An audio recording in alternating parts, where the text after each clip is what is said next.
자, 다음은요. 내 삶에 영향을 주는 경제 이야기, 경제 브리핑 순서로 가보겠습니다.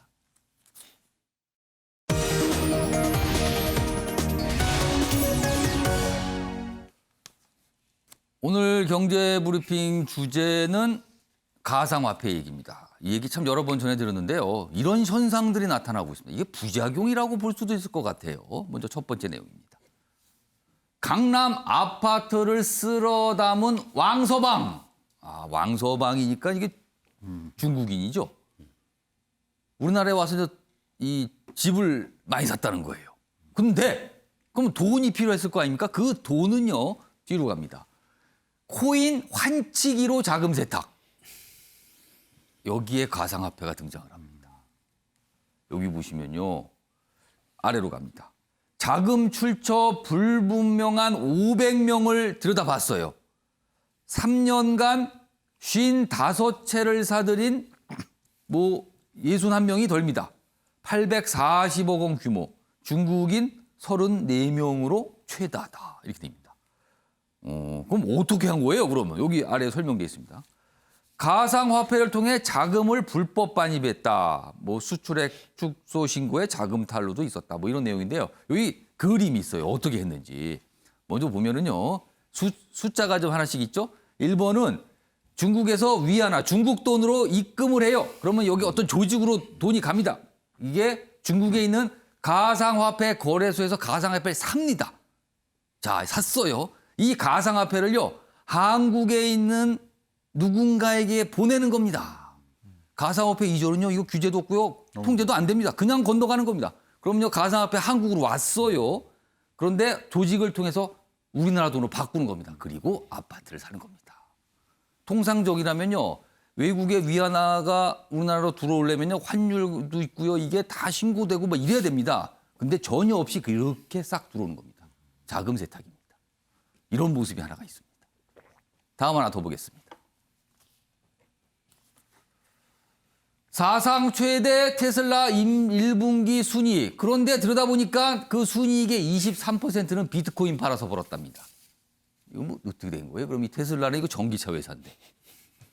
비트코인 급등세 이끈 머스크, 코인 매각해 1,100억 원대 차이. 그러니까 전체 테슬라 순이익의 23%에 해당된답니다. 그러면 테슬라는 자동차 회사입니까? 비트코인 투자 회사입니까? 온라인에서 앨런 머스크가 그동안 비트코인에 대해서 찬사를 벌였잖아요. 그런데 본인 회사는 팔았다는 거예요. 투자자 농락이다. 이런 비판이 나옵니다. 그러자 머스크, 내가 보유한 거는 안 팔았어요. 이렇게 또 설명을 합니다. 기사 하나 더 있습니다. 비트코인 팔아 최대 실적, 머스크의 배신자 브루투스 별명이 붙었다고 합니다. 이런 상황입니다. 두 가지 현상을 좀 봤어요. 김명인 교수. 네. 환치기를 통한 돈 세탁에 활용이 됐다. 네. 그리고 또 한 가지는 수익을 내는 자산으로 또 보였다. 물론 앨런 머스크 비판을 받고 있지만 뭔가 투자를 해서 수익을 냈다는 거예요. 그럼 자산이라는 생각이 드는데 돈 세탁에 활용되는 측면 그리고 자산으로 또 이용되고 있는 측면. 네. 정체가 뭡니까? 가상화폐. 일단은 돈 세탁에 대한 부분부터 분명히 좀 짚고 넘어가겠습니다. 일단 이게 가상화폐에 대한 이동이 자유로운 상황이기 때문에 규제가 없는 상태고 일단은 이 대한민국에 있는 비트코인 가격이 우리가 김치 프리미엄이라고 불릴 정도로 세계에 있는 다른 거래소보다 높은 가격을 쳐주고 있는 상황 아니겠습니까? 중국에 있는 가상화폐가 국내로 들어오고 이 돈을 바탕으로 중국보다 더 많은 이익을 챙긴 다음에 한국에 있는 아파트를 집중 매수를 합니다. 그럼 대한민국이 한 수년 동안 아파트 값이 급등했기 때문에 여기에 대한 아파트 값에 대한 또 다른 이득을 그러네요. 얻게 되고 여기에 대해서 중간에 낼 수 있는 세금이나 수수료 등에 대해서는 전혀 없었던 상황으로 이 자금이 외국에서 어떤 불법 자금이 들어왔는지를 알 수가 없는 것이죠. 이렇게 불법으로 들어와 있는 자금이 지금 현재 나와 있는 기사에 따르면 관세청에 따라 규모가 1조 4천억 원 정도에 이른다고 합니다. 아마 파악하고 있는 정도의 내용이라면은 이보다 훨씬 더 많은 금액이 대한민국에 들어와서 자본시장을 교란시킬 가능성이 높기 때문에 이 정도로 밝힐 수 있는 내용이라면 이 비트코인이 대한민국에서 회자됐던 건 2017년, 2018년 당시 그렇죠. 유시민 이사장이 이 튤립 버블 논쟁을 이끌면서 박상기 장관이 기자회견하고 했던 때 한 3년 정도 되는 기간 동안 정부는 무엇하고 있었는가 이 고민이 들고요.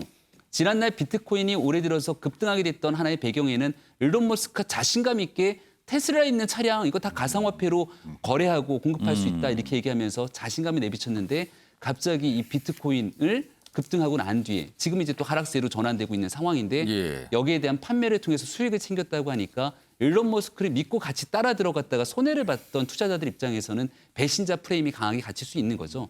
게다가 테슬라 차량 같은 경우 국내에서도 굉장히 전기차의 인기를 끌고 있는데 예. 그렇게 많은 차량에 대한 구매를 바탕으로 이 고객 충성도를 보여줬지만 AS에 대한 서비스 센터 등에 대해서는 전혀 제대로 활용하지 못하고 있는 상황에서 오히려 일론 머스크에 대한 비판적 여론들은 높아지는 것 같고 이 비트코인에 대해서 가상화폐를 분명하게 바라보고 이 블록체인 기반의 기술을 조금 더 진전시켜야 되는 그런 의무들이 있지만 이를 통해서 나타나고 있는 부작용들이 적지 않기 때문에 과연 정부 당국에서 어떠한 측면에서 불법적인 자금들이 융통되는지 여기에 대해서는 정말 눈에 불을 켜고 확인하는 자세들이 필요하다고 생각합니다. 그러니까 뭔가 수익을 내는 걸 보니까 자산 같아요. 그런데 투기성이 굉장히 강해 보이고 이렇게 뭔가 돈 세탁에 활용되는 측면도 있습니다. 그리고 우리나라 현행법상 딱히 적용할 만한 규정도 없다. 뭐 이런 얘기까지 나오고 있는 상황이거든요. 자, 그러니까 고민이 되는 겁니다. 다음 기사 보겠습니다. 정부는 경고장, 여당은 보호막. 가상화폐를 두고 옵니다. 여기 보면은 뭐 보호에 대해서 여러 가지 얘기가 있어요. 그러니까 약간 다르죠, 생각들이요. 자, 홍남기 부총리, 이거 화폐 아니라고 생각합니다. 근데 아무튼 뭔가는 해야 될 것 같은데 이게 어떻게 되는지 잘 모르겠다는 거예요, 지금요. 다음 화면 하나 더 보겠습니다.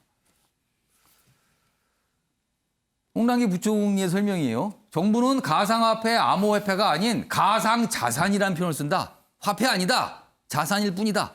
가상자산. 그리고 다른 나라도 가상자산으로 통해서 쓰고 있다. 또 이런 얘기를 합니다. 조대진 변호사, 최영호 의원님, 뭐 시간이 많지는 않은데 한 1분여씩 시간 드릴게요. 조대진 변호사, 네. 이거 어떻게 봐야 됩니까? 그리고 어떻게 해야 됩니까? 일단 앞에서 말씀을 주셨는데 일단 화폐로서의 성격보다는 자산으로의 성격, 그러니까 투기성인 성격이 많이 강하죠. 그리고 뭐 이제까지 경험해보지 못했던 부분들이기 때문에 통제를 해야 되는 뭐 지금 흐름이긴 하니까 이거를 거역할 수는 없지만 여러 가지 그 대비책 같은 부분들 법적으로 이렇게 통제를 하는 부분들이 좀 이렇게 갖춰져야지 된다라는 그 필요성에 대해서는 모두 공감하고 있는 것 같습니다. 네. 최영호 의원님, 사실은 내년부터 정부가 이 가상화폐에 대해서 하기로 한 과세 부분 갖고도 논란이 많아요, 지금요. 네. 이걸 어떻게 보세요? 과세를 한다는 것 자체가 이제 자산으로 이제 우리가 정의를 했다는 거고요.